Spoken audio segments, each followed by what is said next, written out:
Hoje é um dia de festa, mas também um dia de reflexão, porque muitas pessoas não conseguem entender esse momento do batismo, que na verdade revela o que a Bíblia fala sobre a conversão de uma pessoa. Então, uma pessoa viveu durante muitos anos fora da vontade de Deus, de forma às vezes inescrupulosa, até que ela tem uma experiência não com a religião, mas com o Espírito Santo de Deus. E nessa hora, como Lucas tem falado tanto aqui, o Senhor faz uma promessa que naquele dia Ele trocaria o nosso coração de pedra e nos daria um coração de carne. Tiraria do nosso espírito e colocaria do seu espírito, e faria com que andássemos nos seus caminhos. Então isso é algo sobrenatural que muitos não conseguem entender, e o questionamento quer dizer que a pessoa aprontou durante um tempão, aí agora foi para a igreja, mudou, está tudo resolvido. Não foi para a igreja e mudou, porque tem gente que foi para a igreja e não mudou nada, continua mesmo sem vergonha, desculpa a palavra, sem caráter, continua ludibriando pessoas, deixando de viver de forma plena a palavra de Deus.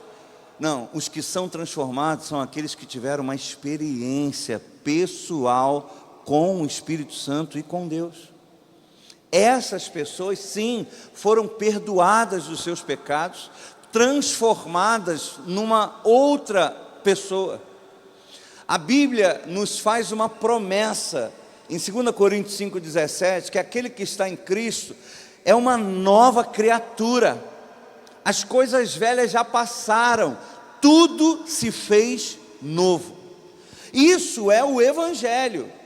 Tudo que vem além disso ou diferente disso não é o Evangelho, é o Evangelho, que a gente fala que são pessoas tentando viver à sua maneira, mas o Evangelho anuncia que aquele que está em Cristo é uma nova criatura, não é uma pessoa melhorada, é outra pessoa. Tem que haver uma transformação, e a gente costuma destacar isso aqui para ficar muito claro, porque tem muitas pessoas aceitando um evangelho que melhora a vida. Existem programas na televisão, nas redes sociais, pastores, líderes, fazendo convites simplesmente para melhorar a vida das pessoas, sem que haja transformação da vida dessas pessoas.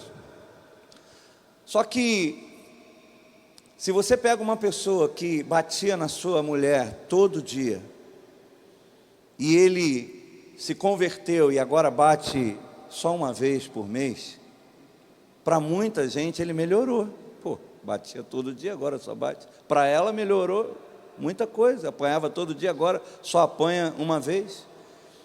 Tem gente que acha, poxa pastor, fumava 3 maços de cigarro, não era uma cartela não, agora só fumo 1, melhorou, e por aí vai.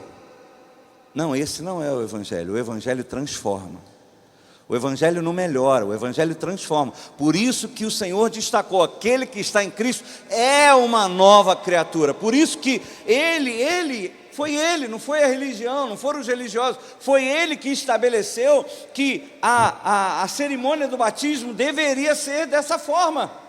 Morreu e ressuscitou, porque tem que acontecer isso na nossa vida.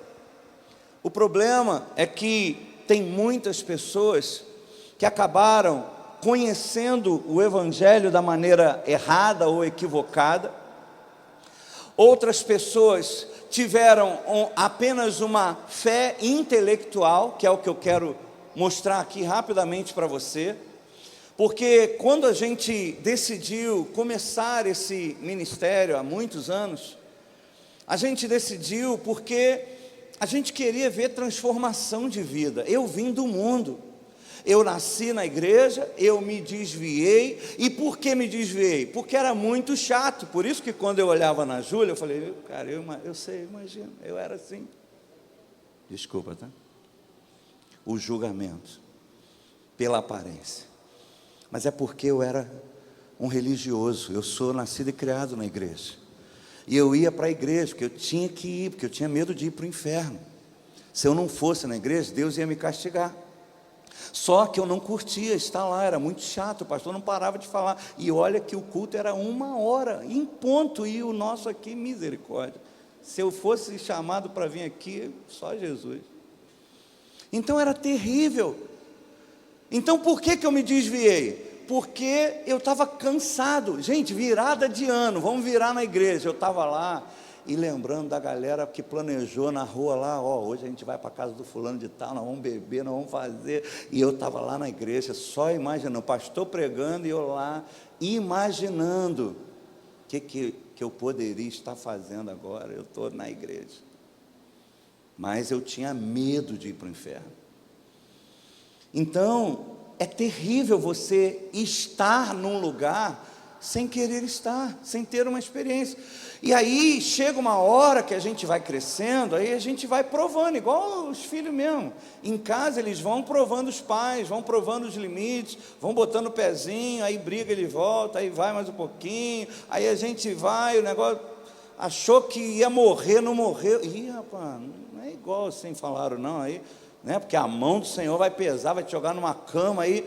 Pô, não deu nada, aí você vai lá e dá mais um passo, daqui a pouco isso é tudo história, isso aí é tudo blá blá blá, aí você mete o pé na jaca. Só que chega lá, o vazio vem, o clamor pelo eterno vem, e aí nesse momento eu volto para Deus. E por que eu quero insistir em falar sobre isso, para que você entenda o que eu quero ministrar? Porque esse momento tem que ser marcante para todos aqui, não só para eles, mas para todos nós. Porque se a gente entende da maneira errada, a gente cria expectativas erradas. Eu estava na minha angústia, e pode ser que existam pessoas hoje aqui ou assistindo pela internet, estava vivendo uma vida vazia e já tinha feito tudo que na sua cabeça era legal fazer, bateu a meta, zerou o jogo e está faltando ainda. E aí, eu quero corrigir na sua mente hoje um erro que aconteceu comigo, porque na minha cabeça, criado na igreja, quando veio esse vazio e veio a fome do eterno, desse Deus que eu ouvia falar, na minha cabeça eu tinha que voltar para a igreja. Tem que voltar para a igreja, cara. As pessoas encontram você, cara, você tem que voltar para a igreja. Você está desviado, você tem que voltar para a igreja. Tem que voltar para a igreja. Mas aí, quando eu lembrava da igreja, eu falei, pô, mas é muito chato, cara, voltar para ficar lá sentado ouvindo o pastor falar. Puxa vida, não acredito. Não acredito, eu vou sair de um para ir para um outro lugar. Você entende como é que é importante a gente corrigir? E aí eu ia no domingo. Eu lembro, eu falo isso aqui, eu quero insistir com isso, porque eu dei sinais e as pessoas não enxergaram, por isso que eu quero ser hoje a pessoa que abra o seu entendimento, porque eu dei sinais às pessoas, eu não sou convertido, eu sou um religioso, eu não gosto de estar aqui, mas eu tenho medo, eu só estou aqui por medo. E aí eu fui na escola bíblica, porque a professora ficava no meu pé, e eu fui, bati o cartão, assisti a aula dela todinha, e quando acabou eu falei, tia, não é para mim esse negócio, mas eu vim, você falou, eu dei minha palavra, eu cumpri, mas não é para mim esse negócio, e eu não voltei mais. Mas à noite eles me chamavam para cantar, achava que eu tinha uma voz bonita, então hoje você vai cantar, e você quer aparecer, você quer ser recepcionado pelas pessoas, tá bom, eu não tinha aliança com Deus, compromisso com Deus, porque na verdade para mim, ele não era tão real assim, e aí eu cantava, ia para o pagode, cantava, ia para o pagode, cantava, ia para o pagode, cantava, E eu estou falando isso porque você pode conhecer pessoas assim e estar julgando uma real conversão a partir dessa vida que você conhece, de algumas pessoas que vai e volta, não se posiciona, não muda nada. Por quê? Porque na visão dessas pessoas o que muda é você ir para a igreja. Não, não é ir para a igreja. É você como eu, um dia cansado de ir para a igreja e falar: Deus, se o Senhor existe, eu quero te conhecer. Eu quero ter uma experiência real. Eu quero voltar, mas voltar para aquele lugar não rola, não dá. Mas se o Senhor existe, fala comigo, porque eu te quero, mas não sei te encontrar. E há uma promessa da parte do Senhor que diz o seguinte: buscar-me-eis e me achareis, quando me buscar de todo o vosso coração, eu me deixarei achar. Porque a gente não consegue, mas Ele para na frente, a gente dá de cara com Ele. E é quando na apoteose eu me converto na apoteose. No meio da apoteose, alguém se revela e fala: eu tenho um recado de Deus para você. Quando que eu ia acreditar nisso? Quando ela começa a falar do meu íntimo. Por isso que o apóstolo Paulo fala que é melhor que vocês profetizem do que falem em línguas, porque quem fala em línguas edifica a si mesmo, mas quando há profecia, as pessoas, como é que é? Os segredos do seu coração vêm para fora, e ele diz: cara, Deus está nesse lugar, porque como que essa mulher sabia da minha vida? Como que ela fala detalhes da minha oração? E ali eu me encontrei com o Senhor. Naquele dia eu entreguei a minha vida para Jesus e falei: eu quero, como eu faço as pessoas prometerem, eu quero viver para a tua glória todos os dias da minha vida. E aquele que não gostava de ouvir o pastor falar, virou pastor em tempo integral. Por que eu estou falando isso? Porque é isso. Da mesma forma que você viu uma pessoa que estava aprontando na rua e de repente para de aprontar, então eu estou falando aqui, um cara que não gostava, mesmo estando lá todo domingo na igreja, não gostava de ouvir o pastor falar, quanto mais virar pastor. Então é a mesma transformação de um cara que não conseguia ficar sentado ouvindo o pastor falar, ser transformado num pastor em tempo integral e que fala pra caramba. Aí, isso é Deus, cara. E ainda tem gente que ouve, que gosta de ouvir pra caramba, né, Ana? Tamo junto. Amém, gente? Vocês estão entendendo? Então, aquele que está em Cristo é aquele que está em Cristo, não é aquele que está na igreja. Aquele que está em Cristo é uma nova criatura. E se você não entender isso, você vai estar na igreja, mas não vai estar em Cristo. Você vai estar na igreja, mas não vai ter sua vida transformada. Você vai estar na igreja, mas vai estar querendo viver o mundo. E aí é melhor ir para o mundo e ter lá no mundo uma experiência com Deus, do que muitas vezes estar enganado de que estando no culto você está salvo, estando na escola bíblica você está salvo, e estando na igreja está tudo resolvido, bateu o cartão, está tudo resolvido. Não está tudo resolvido. Você pode ser surpreendido naquele dia, nunca te conhecer. E aí eu queria te mostrar algo aqui que eu comecei a mostrar ontem no aniversário do meu irmão, mas isso está tão dentro de mim. Abra sua Bíblia em Romanos capítulo 1, versículo 16 e 17, onde o apóstolo Paulo, um cara que perseguiu a igreja, virou um dos maiores pregadores do Evangelho, e se tornou perseguido por causa disso. Ele chega uma hora que ele faz uma declaração, que eu preciso fazer isso hoje aqui. Em determinado momento ele faz essa declaração: eu não me envergonho do Evangelho. Por quê? Por quê?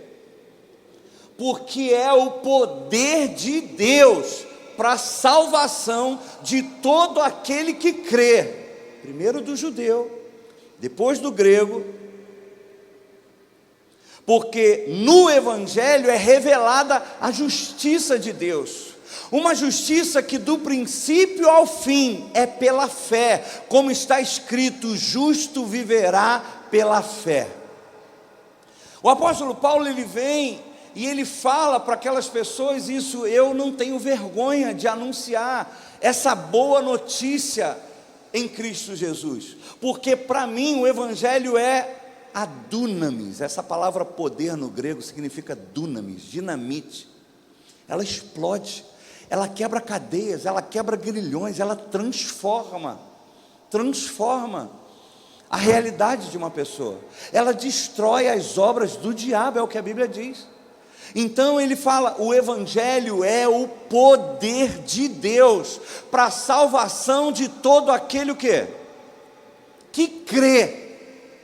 Então olha que coisa interessante, se isso é verdade, e tem pessoas que você conhece ou você mesmo, que já ouviu falar do evangelho, já entendeu o evangelho, mas não é transformado, então o problema estaria aonde?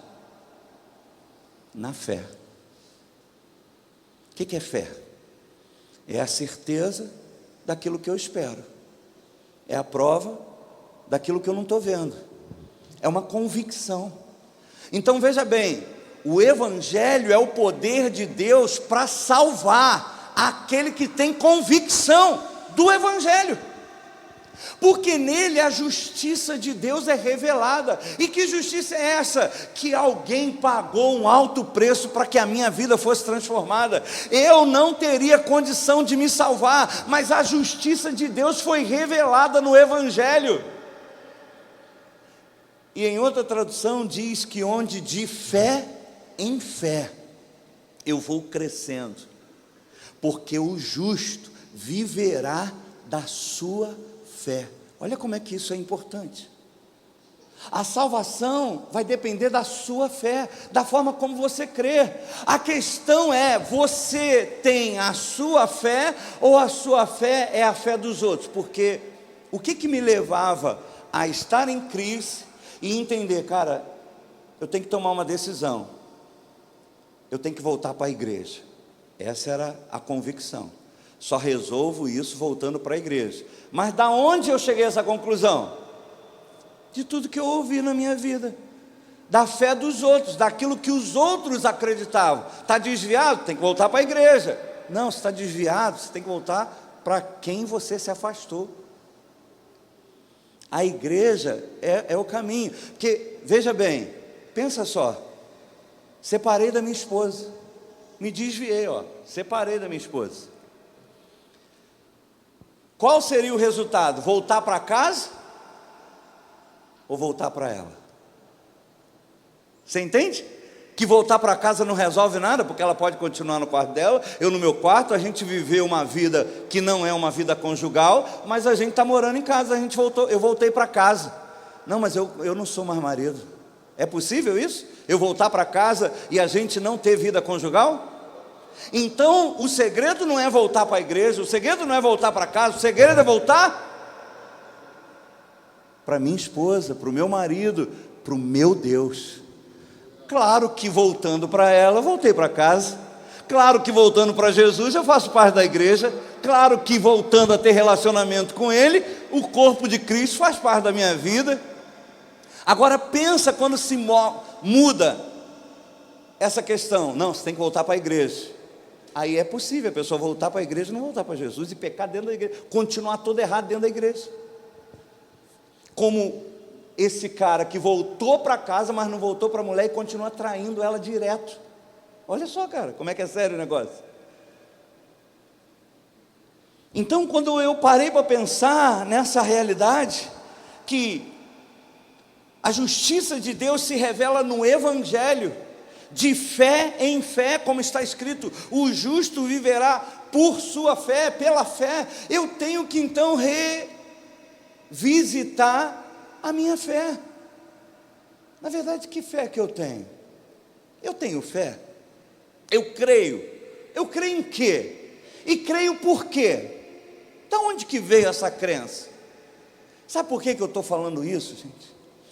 Porque essa crença, ela vem, essa fé, ela é gerada pelo Espírito Santo. Ela não é gerada pelas pessoas, pela experiência da vida. Eu quero te provar isso hoje. Porque quando eu estava pensando nessa questão da fé que transforma, que não pode ser e não é uma fé intelectual, onde você vai confrontar pessoas e ela fala: eu já sei, eu sei, eu sei, eu sei, sabe nada, se soubesse você estaria tomando uma decisão. Você pode ter informações, você pode ter conhecimento da informação, mas essa informação não gerou convicção.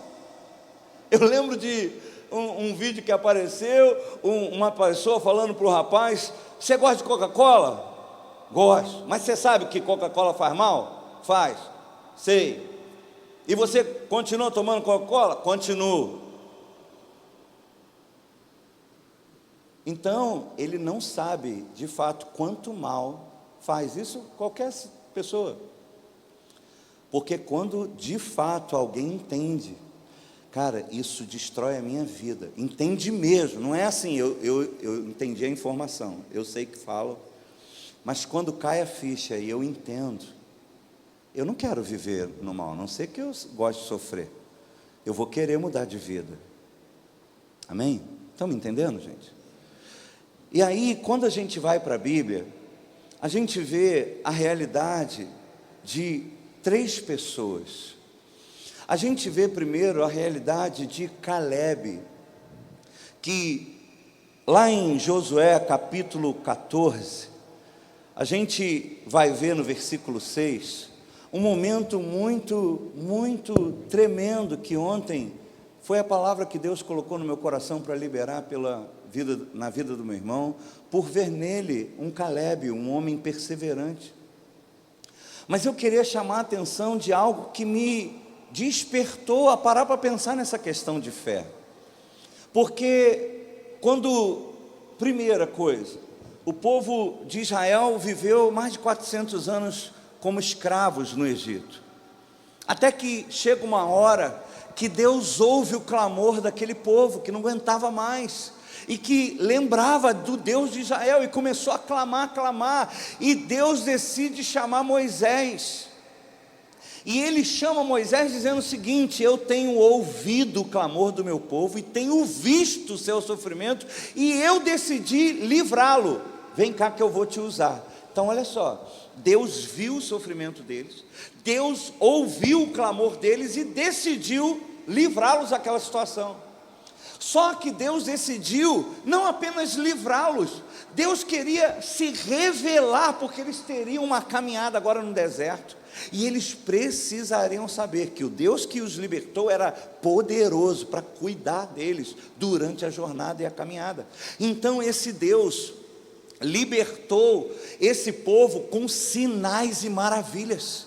Faraó liberava, daqui a pouco voltava atrás, e Moisés só ia lá como instrumento de Deus e falava: então tá bom, amanhã a gente conversa. E aí vinham as pragas, e aí Faraó, na hora da dor, como um monte de gente na hora do perrengue, lembra de Deus: Senhor, tem misericórdia, faço tudo que o Senhor falar. E aí tirava as pragas e o negócio melhorava. Ele: não vai sair ninguém. E ficou nessa 10 vezes, até que depois de vários sinais e maravilhas, a última opção foi matar o seu filho herdeiro.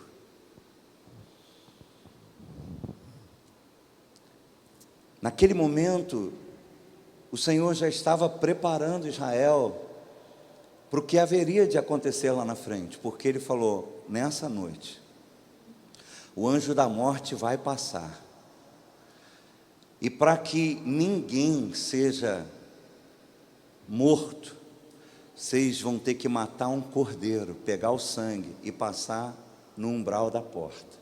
Quando o anjo da morte vier, a casa que tiver a marca do sangue do cordeiro, ele vai passar por cima. Isso se chama Páscoa. Páscoa é exatamente aquele momento onde o anjo da morte passou por cima da casa dos judeus, e não matou os primogênitos. Mas não era só o judeu, não. Se tivesse um egípcio, se tivesse um vizinho que cresce no Deus de Israel e falasse: posso comer com vocês? Entra aí, cara.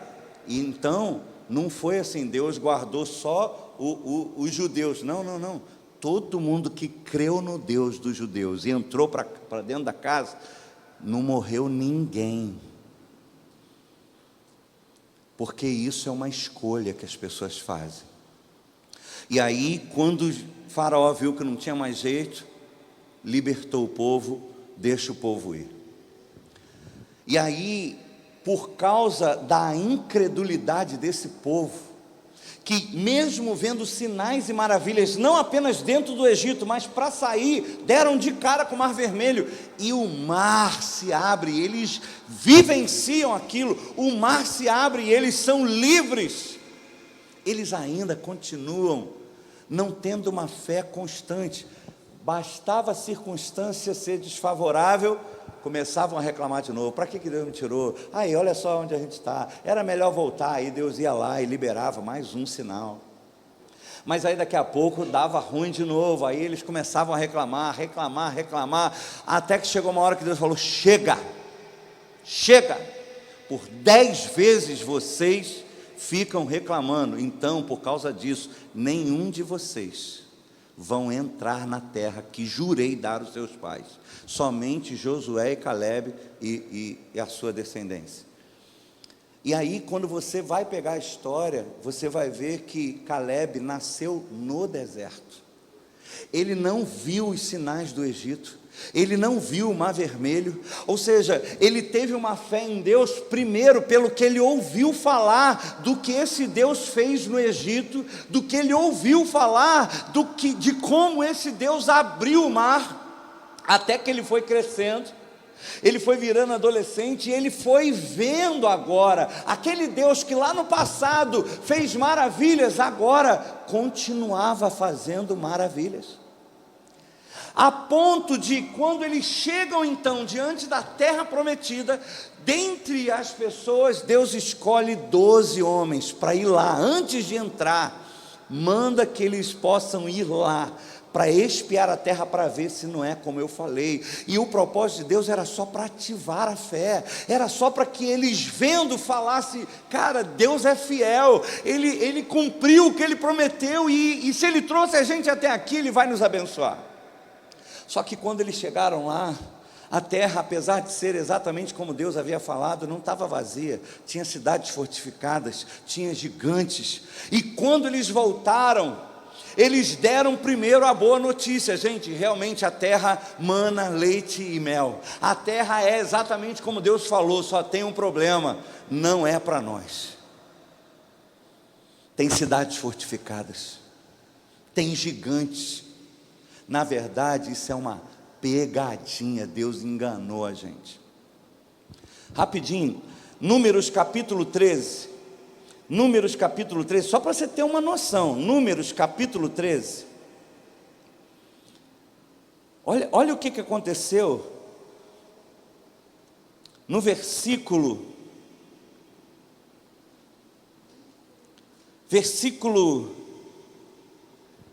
25, depois de 40 dias voltaram a espiar a terra e vieram a Moisés, a Arão e a toda a congregação dos filhos de Israel no deserto de Parã e fizeram um relato do que tinham visto a eles e a toda a congregação, e mostraram os frutos da terra e relataram a Moisés, disseram: fomos à terra a qual Deus a você nos enviou. De fato, é uma terra onde mana leite e mel, esses são os frutos dela.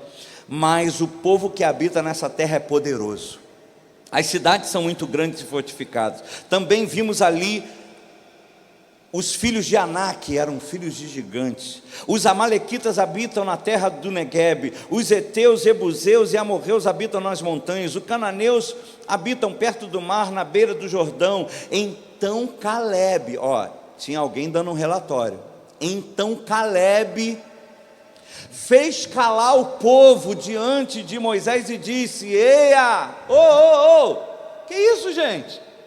Que isso? Vamos subir agora e tomar posse da terra, porque nós somos perfeitamente capazes de fazer isso. Porém, os homens que tinham ido com ele disseram: não podemos atacar aquele povo, porque é mais forte do que nós. E diante dos filhos de Israel, fizeram o quê? Cadê? Falaram. Estamos aí na Almeida e diante dos filhos de Israel falaram mal da terra que havia espiado, dizendo: a terra pela qual passamos para espiar é terra que devora os seus moradores. E todo o povo que vimos nelas são homens de grande estatura. Também vimos ali os gigantes. Os filhos de Anak são descendentes de gigantes. E éramos aos nossos próprios olhos como gafanhotos, e assim também éramos aos olhos deles. Então toda a congregação se levantou e gritou em alta voz e chorou aquela noite toda. Todos os filhos de Israel murmuraram contra Moisés e Arão, e toda a congregação lhes disse: quem dera tivéssemos o quê? Morrido na terra do Egito. Quem dera tivesse morrido como escravo.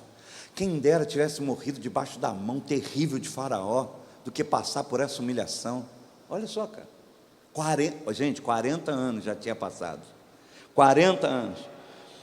E porque o Senhor nos traz a essa terra para cairmos à espada e para que as nossas mulheres e crianças sejam por presa, não seria melhor voltarmos para o Egito? E diziam uns aos outros: vamos escolher um chefe e voltemos ao Egito. Quando eu li isso aqui, e aí o versículo 6 diz assim: e Josué e Calebe, que eram daqueles que espiaram a terra, rasgaram as suas roupas e falaram a toda a congregação de Israel, dizendo: a terra pela qual passamos a espiar é terra muitíssimo boa, gente.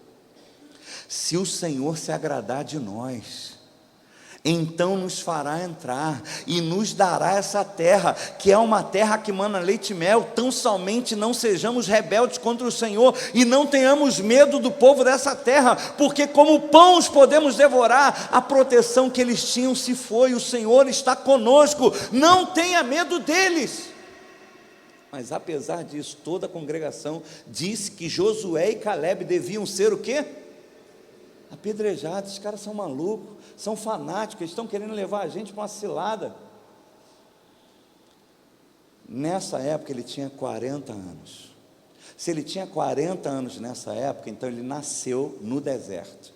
Então veja bem, esse homem, apesar de milhões de pessoas estarem contrário, gritando, reclamando, ele continuou crendo no Deus que ele ouviu falar e no Deus que ele viu, que ele experimentou. E essa convicção fez com que ele estivesse disposto a, mesmo vendo uma circunstância contrária, gigantes, terra fortificada, nós vamos possuir essa terra, porque o Senhor é conosco. Aquele Deus de vocês aí que livrou os pais de vocês, os avós de vocês, vocês não estão lembrando não? Lá no Egito, Ele é o mesmo, e eu continuo crendo nele, e nós vamos entrar e possuir essa terra. E Moisés falou: por causa disso, se você continuar o texto, Moisés falou: por causa disso, Deus falou: vocês é que vão entrar, e você e a sua família vai possuir a terra. E aí, quando a gente vai para Josué, capítulo 14, e eu quero te mostrar aqui uma realidade muito importante. Josué capítulo 14, versículo 6. Os filhos de Judá chegaram a Josué em Gilgal, e Calebe, filho de Jefoné, o quenizeu, lhe disse: você sabe que o Senhor falou a Moisés, homem de Deus, em Cades Barnea, a respeito de mim e de você. Eu tinha, quanto? 40 anos, quando Moisés, servo do Senhor, me enviou a Cades Barnea para espiar a terra, e lhe relatei o que estava no meu coração. Os meus irmãos que tinham comigo amedrontado o povo, mas eu perseverei em seguir o Senhor meu Deus. Então Moisés naquele dia jurou, dizendo: certamente a terra que você pôs o pé será sua e de seus filhos em herança perpétua, pois você perseverou em seguir o Senhor meu Deus. Agora preste atenção.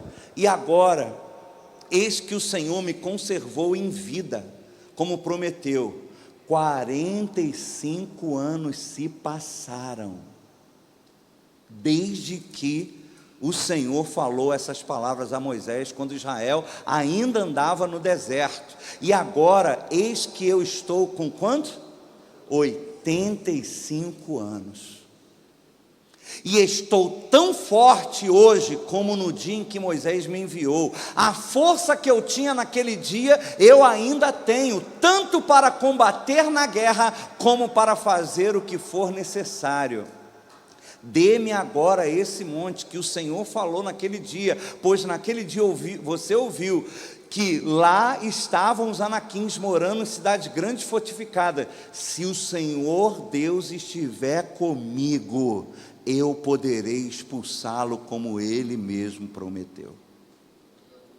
E Josué o abençoou. O que eu quero chamar a sua atenção?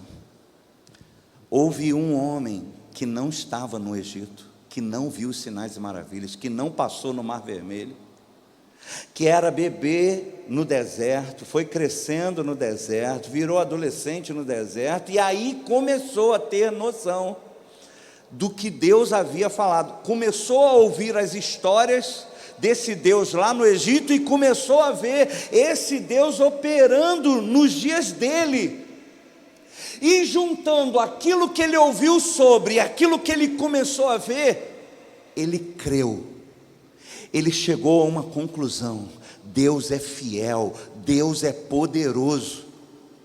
E agora eu estou com 85 anos, 45 anos já passaram, e eu continuo crendo, que se Ele for comigo, eu entro e tomo posse da terra que foi prometida a mim, lá naquela época.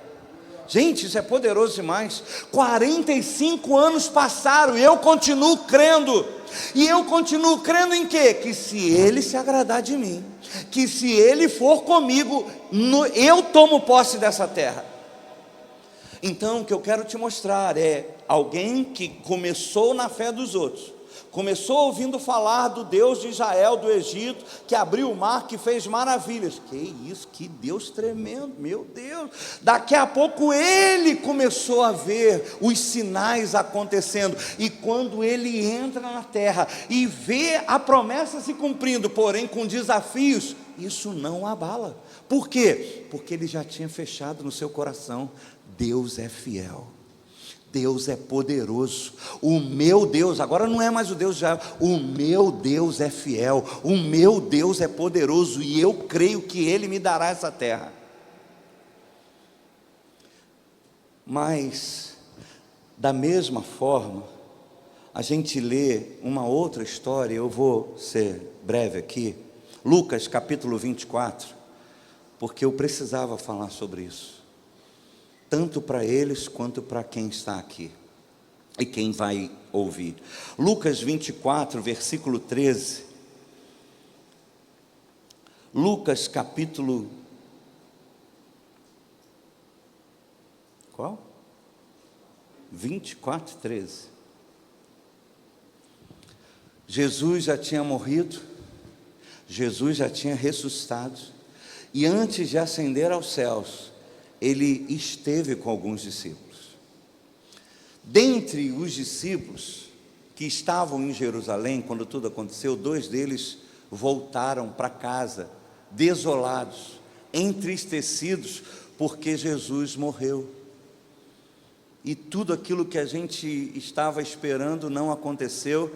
E olha o que acontece nessa hora.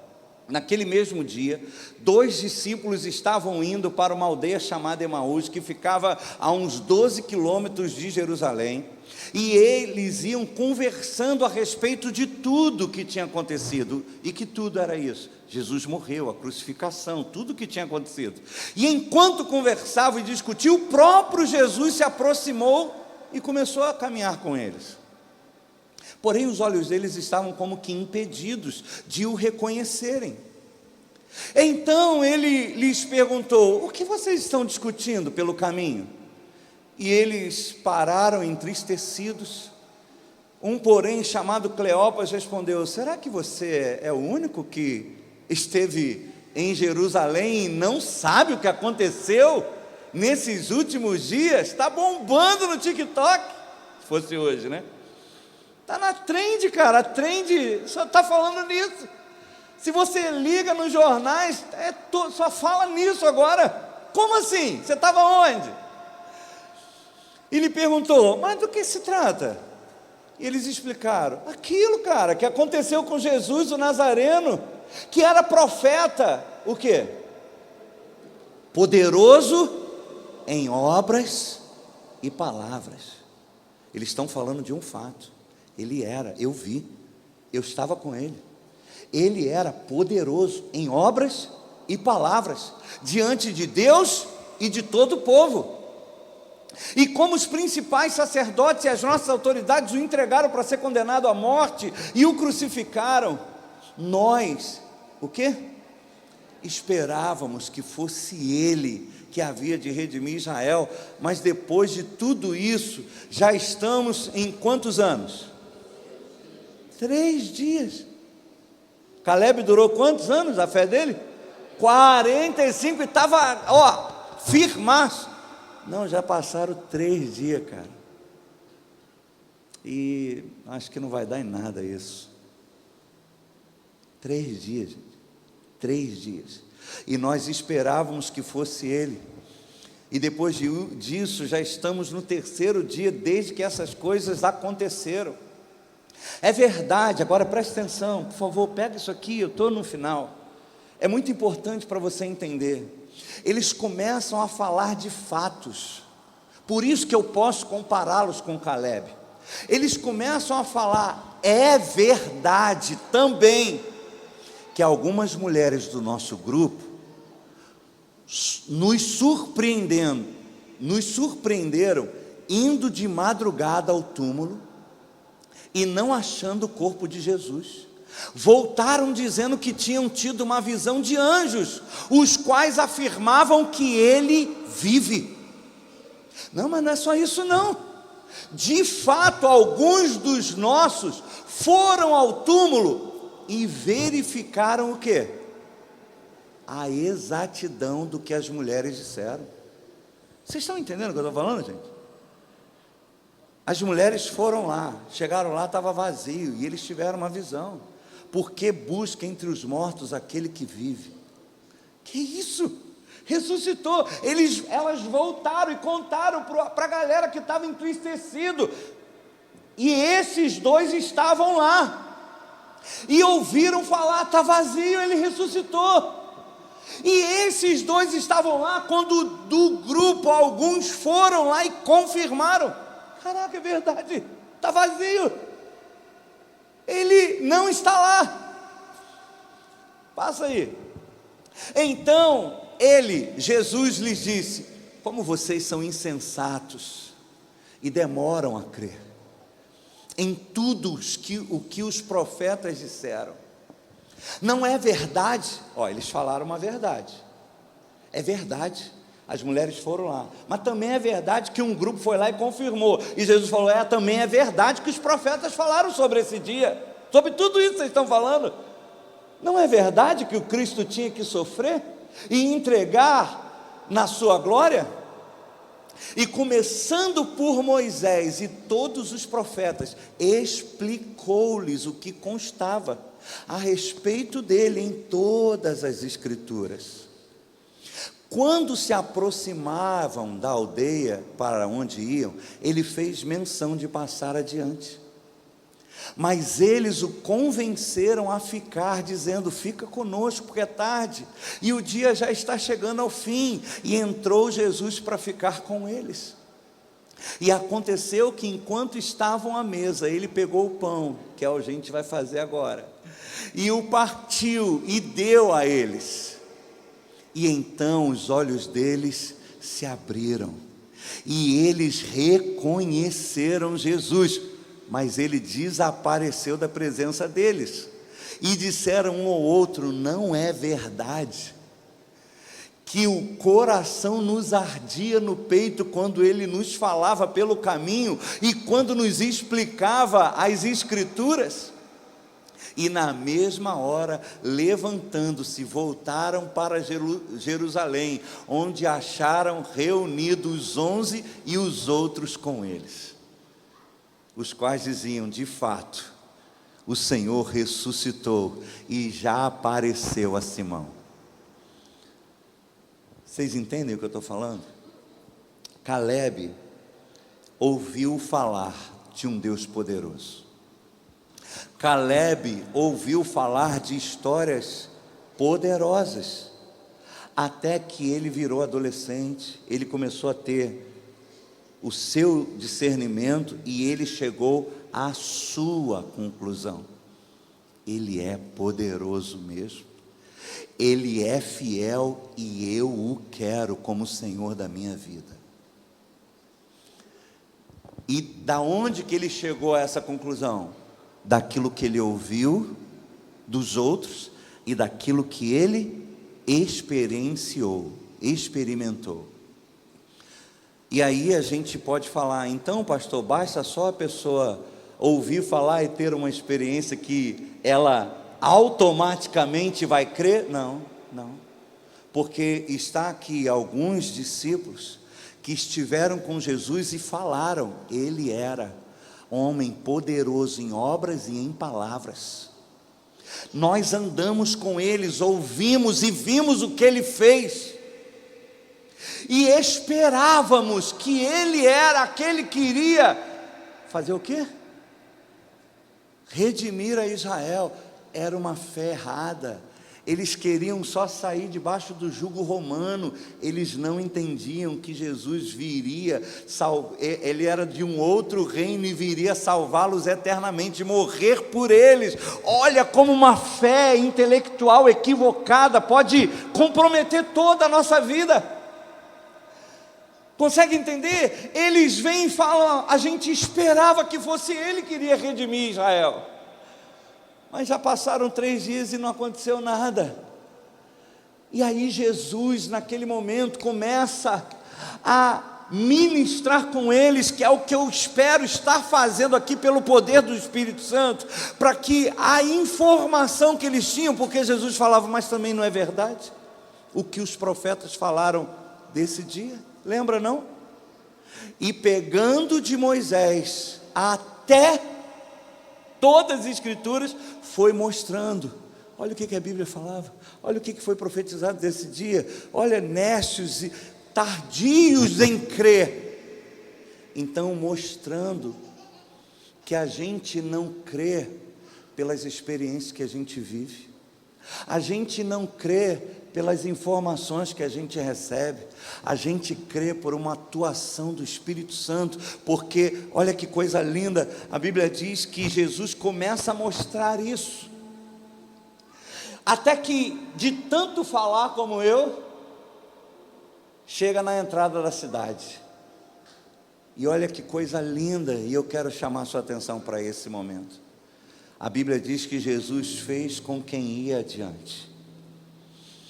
Por que ele fez com quem ia adiante?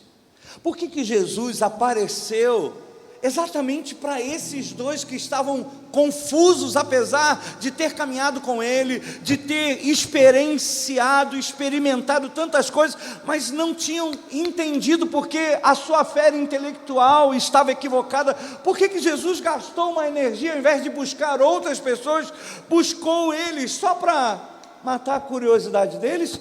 Ou o Senhor queria de fato resgatá-los e salvá-los?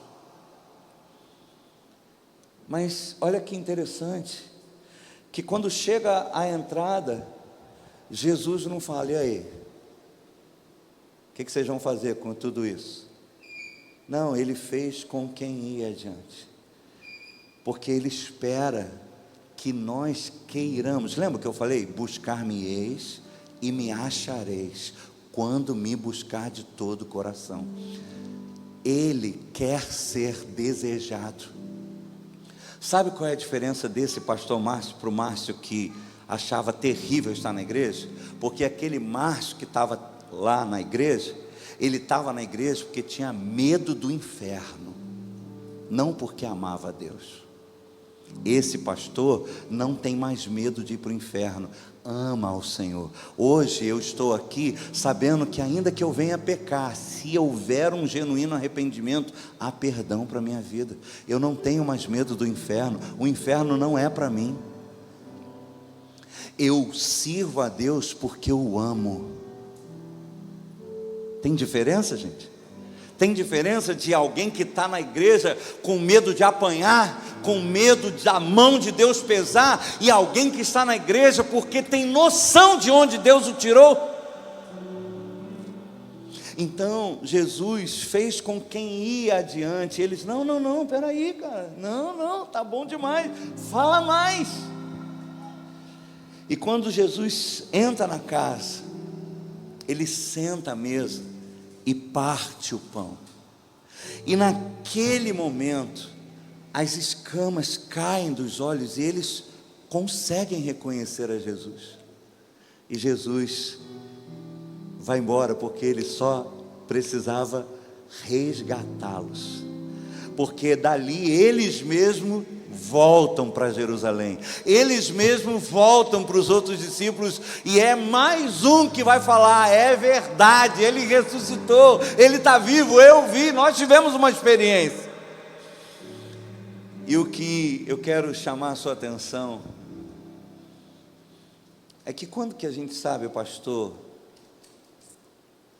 que a gente está tendo uma experiência de uma fé espiritual por uma ministração do Espírito Santo, e quando eu estou tendo apenas uma fé intelectual que vem pelo conhecimento humano? É quando de repente eu estou falando aqui e você possa falar: poxa, como esse pastor é inteligente, como esse pastor conhece a Bíblia, como ele fala bem, gostei. Uma vez uma pessoa chegou: gostei da sua palestra. Gostei da sua palestra. Pô, entendeu, né? Lembrei do jovem rico, bom mestre. Por que me chamas bom, né? Gostei da sua palestra. O que ele saiu daqui? Entendendo intelectualmente. Agora, o que aqueles homens falavam? Cara, você sentiu o seu coração queimando quando ele falava? Nosso coração ardia. Eu não sabia o que era, mas eu sentia que tinha algo diferente quando ele falava. O nosso coração ardia. Então, essa é a diferença, que quando Deus fala com a gente sabe que é Deus falando. Quando Deus fala com a gente, por outro lado, quantas vezes eu tive pessoas que me procuraram e falaram: pastor, só tinha eu e você aqui no culto. Você falou a minha vida toda, parece que só tinha nós dois. Parece que contaram tudo para você. Não foi eu, foi Deus. É a maior prova de que foi Deus que falou contigo, porque eu não te conheço. Então, eu vim hoje aqui, nesse momento onde vocês viram, alguns foram convidados, imagino eu, por aqueles que se batizaram, para participar de uma cerimônia, mas eu queria te mostrar o poder por trás da cerimônia, o poder da mensagem que essa cerimônia carrega, e que de repente poderiam estar entre nós ou assistindo online pessoas que têm uma fé intelectual e até mesmo uma fé intelectual equivocada. E se o Evangelho é o poder de Deus para salvar o que crê, então a questão está no crer. Se você crê errado, não salva. Se você crê errado, não transforma. Se você crê errado, você não desfruta. Então, quando eu estava sendo ministrado por essa experiência de Caleb, que não viveu como tantos que ficaram de fora da terra, porque apesar de terem visto, não tiveram fé, não tiveram convicção. E um garoto nasce no meio de tudo aquilo, mas no final se torna um homem de Deus, de fé, a ponto de 45 anos depois voltar. Eu continuo crendo, eu quero a minha promessa, e eu creio que aquele Deus que falou é o Deus que ainda pode cumprir isso na minha vida. 45 anos, e 2 aqui, 3 dias já passaram, e não aconteceu nada, 3 dias, mas a partir do que Jesus fala com ele, eles sabiam do que a Bíblia dizia sobre aqueles dias. Eles ouviram Jesus dizendo: vamos para Jerusalém, porque é necessário que eu padeça. Só que ouviram e colocaram a expectativa no homem. Você sabia que tem gente que ama o pastor, que coloca toda a sua fé no pastor, toda a sua expectativa no pastor? Mas você entendeu o que ele falou? Não, mas não precisa, eu confio nele. Não, está errado, porque o dia que ele cair, acabou a sua fé. Agora, se a sua fé está em Cristo, e ainda que ela veio pela instrumentalidade desse pastor, ainda que esse pastor caia, você continua de pé na rocha que é Cristo. O apóstolo Paulo, certa vez ele falou: Senhor, na verdade ele falou assim, muitas vezes eu esmurro o meu corpo e o reduzo à escravidão, para que, tendo pregado aos outros, eu mesmo não venha a ser desqualificado. O apóstolo Paulo tinha consciência que é possível eu pregar para os outros e eu ficar de fora. O apóstolo Paulo. Então, eu queria nessa noite vir aqui em nome de Jesus para corrigir, pelo poder do Espírito Santo e pela revelação da sua palavra, a sua fé, para que você possa sair daqui hoje com a sua fé apoiada nas Escrituras, a sua fé apoiada na ministração do Espírito Santo, porque eu estou te mostrando aqui pessoas que tiveram experiência, pessoas que ouviram, pessoas que conheciam o que a Bíblia diz, mas isso não mudou nada, porque não é isso que muda, é a convicção. É quando eu vejo Deus fazendo, é quando eu leio sobre Ele e eu tomo uma decisão: é isso que eu quero para a minha vida. Eu creio em Ti, Senhor, eu creio em Ti, eu Te quero como Senhor da minha vida, eu Te quero como Senhor da minha vida. Acabou, cara, acabou. E aí eu consigo viver esse evangelho que transforma. Eu quero ler um último versículo e eu quero orar. Está lá em Apocalipse, capítulo 2, versículo 9. Nós aqui, nós não cremos que um verdadeiro cristão perde a salvação, mas nós cremos que uma pessoa que já foi cristã pode abandonar a salvação, pode abrir mão da salvação. A Bíblia diz que nos últimos dias muitos apostatarão da fé. Apostasia é abandono consciente, não é uma pessoa que se decepcionou, não é uma pessoa que está ferida, não, é uma pessoa que abriu mão do seu Deus e buscou um outro Deus. E essa palavra, uma carta a uma igreja, tem que fazer a gente parar hoje para rever a nossa fé. Porque diz assim, capítulo 2, versículo 9: conheço a tribulação pela qual você está passando, a sua pobreza, embora você seja rico, e a blasfêmia dos que se declaram judeus e não são, sendo isso sim sinagoga de Satanás. Não tenha medo das coisas que você vai sofrer. Eis que o diabo está para lançar alguns de vocês na prisão, para que vocês sejam postos à prova e passem por uma tribulação de 10 dias. seja fiel até a morte, e eu lhe darei a coroa da vida. Quem tem ouvidos, ouça o que o Espírito diz às igrejas. O vencedor de modo nenhum sofrerá o dano da segunda morte. Ou seja, o Senhor deixa bem claro, igreja, isso aqui é uma carta com a igreja, vocês vão passar por lutas, por tribulações. Eu vou permitir que o diabo lance alguns de vocês em prisões para que vocês sejam provados. Mas não tenham medo, não tenham medo.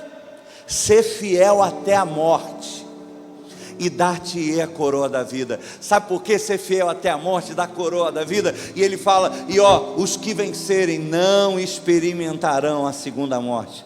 Porque é possível por amor a Cristo, eu vir a padecer nessa vida, eu perder essa vida, por amor a Cristo. Mas qual é a esperança do crente? Que essa vida não é a vida verdadeira. Essa aqui é só os 3 meses na carteira de trabalho.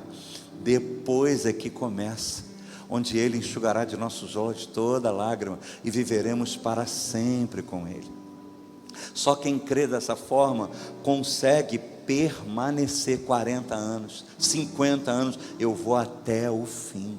Eu vou até o fim, sabe por quê? Porque tem promessa depois. Ele é fiel, vai se cumprir. Mas se você não renegar, agora você vai morrer, pode matar. Porque na verdade, para você, vou acabar aqui, mas na verdade começa para mim uma nova história, que de repente não começa para você. Eu não sei como você chegou aqui. Eu não sei como está a sua fé, que fé é a sua, se ela é sua, e por que ela é sua, baseado em quê? Baseado em quê você chegou a essa conclusão? Mas eu penso que pelo Espírito Santo, pelo poder do Espírito Santo, eu te dei fundamentos hoje, para que você tenha uma fé bem alicerçada, que transforme a sua vida. E eu vou insistir, o Evangelho continua sendo o poder de Deus para salvar aquele que crê. Eu vou repetir, o Evangelho continua sendo a dunamis, a dinamite que destrói toda a obra do diabo naquele que crê. Como está a sua fé? É só uma fé intelectual? Por isso que você está há anos sem experimentar uma genuína transformação. Mas isso pode acabar hoje. Se você entende que o Espírito Santo te trouxe aqui, você que está assistindo aí agora, o Espírito Santo está ministrando ao seu coração. Se há pessoas aqui que durante essa ministração sente que o Espírito Santo está falando contigo, eu sinto queimar do coração, eu sinto que o Senhor me chamou nessa noite, preparou essa noite. Então, querido, Ele faz com quem vai à frente. Não deixa, não saia por aquela porta, não saia por aquela porta sem chamá-lo para dentro, sem falar, Senhor, entra na minha casa, entra na minha vida, eu te quero como Senhor da minha vida, eu creio na tua palavra, eu creio em ti, e eu te peço perdão por estar desviado de ti. Eu não quero simplesmente voltar para a igreja, não, hoje eu entendi que eu tenho que voltar para ti, tu és o meu Senhor, tu és o amado da minha alma. Então, se há alguém que o coração está queimando, se há alguém que entende, essa noite Deus preparou para mim, esse culto foi para adorarmos ao Senhor, mas Ele decidiu falar comigo. Eu quero orar com você, como um dia aquela mulher orou comigo. Então, se há alguém entre nós que deseja hoje viver de fato um novo tempo na sua vida.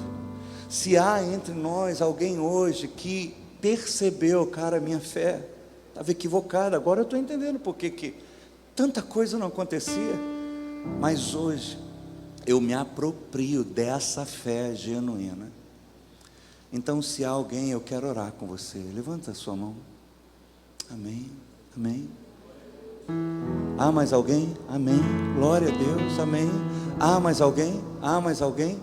Você que está online, bota a mãozinha aí. O pessoal da mídia está vendo você no YouTube. Bota a sua mãozinha aí. Se tem alguém online falando, eu quero hoje, eu quero entregar minha vida a Jesus. Eu não saio daqui hoje, dessa live, do jeito que eu entrei. Hoje eu vou ter a minha fé em Cristo.